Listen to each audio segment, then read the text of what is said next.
what I did was I had a computer. Alright, so just to give you a little story about how Third came about.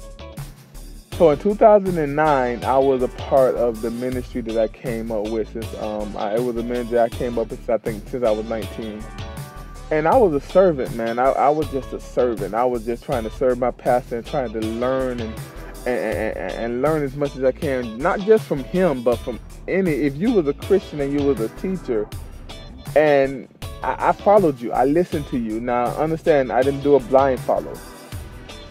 Like, there wasn't a follower, I just followed you because you was a Christian teacher. No, I followed you, and I had my Bible open, so when you was teaching, I was teaching. And if it didn't sound right, I stopped following you, right? I didn't listen to you no more. I'm talking about everybody. It was an old man that been studying the Bible for years, and he would open his mouth, I would listen. And if it was a young person that was studying the Bible for like 3 months, if they opened their mouth, I would listen, right? I would just hear and try to soak up everything I can about God, and I did it under guise of Father just give me wisdom, knowledge, and understanding. I thirst for it, right? I thirst for wisdom, knowledge, and understanding. That's what the Bible tells us to do, and Proverbs to search for these things. Search for these things like gold. I really searched for wisdom, and I was searching every source, everything I can get. It was like I was so thirsty. It was like physically I was so thirsty, and any water that came up, I was drinking it. Any water, I was drinking it. But that sounds crazy. Excuse me, I had to take a drink of water. But I was also smart enough to know that, okay, I was supposed to be looking for fresh water.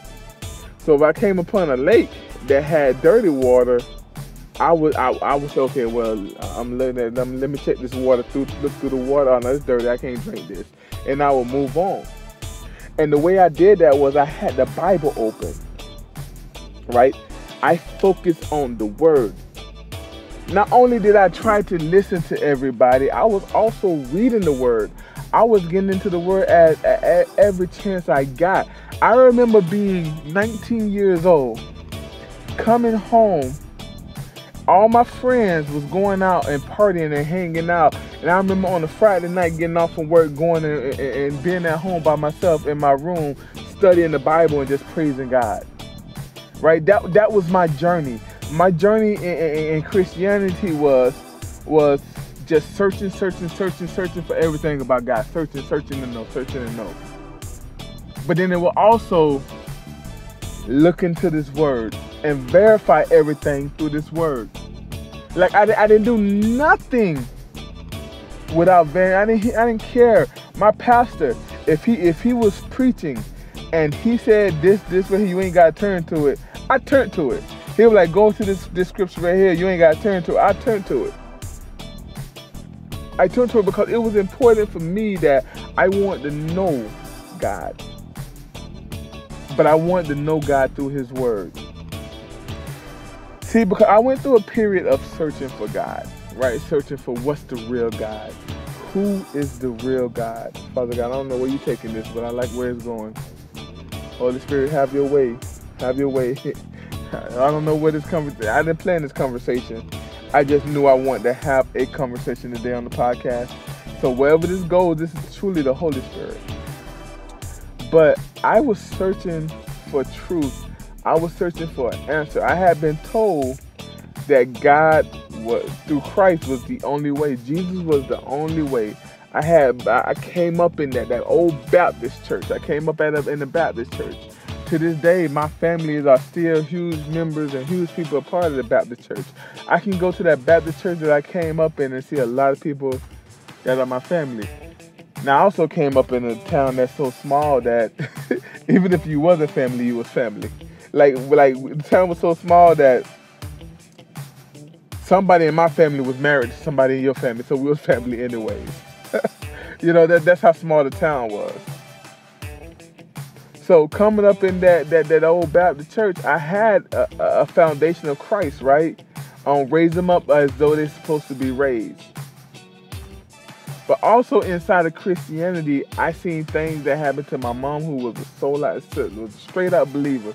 she was sold out for Jesus. She was a strong believer. She worked in the youth ministry. She was a choir director at the church. She was on the prayer teams and this. I remember going to church so much that we did our homework at church. If they ain't got new benches, there's places I can show you where I fell asleep and slobbed on the pews in the church, right? Because I was there so much. But I remember going to the college and university. I remember going to university and really seeing a lot of different things. Now understand this, we're going to get back to a lot of things about what's going to happen with Third. We're going to get back to that. I just wanted to go here. I remember going to college, and it was, first of all, there was nobody to hold your hand, right? I was thrown out there in a new world, and I had to be brave, but I had to because I had a love for God. I always had a love for God. And I had to be ready for challenges. Now, at the time, I didn't know. I could sit back and say, yeah, I had to be ready for challenges.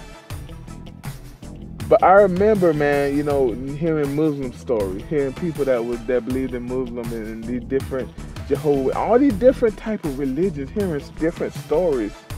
And I would go deep, and it didn't make sense to me. And I remember coming back home and really just being open about listening to different faiths or different beliefs.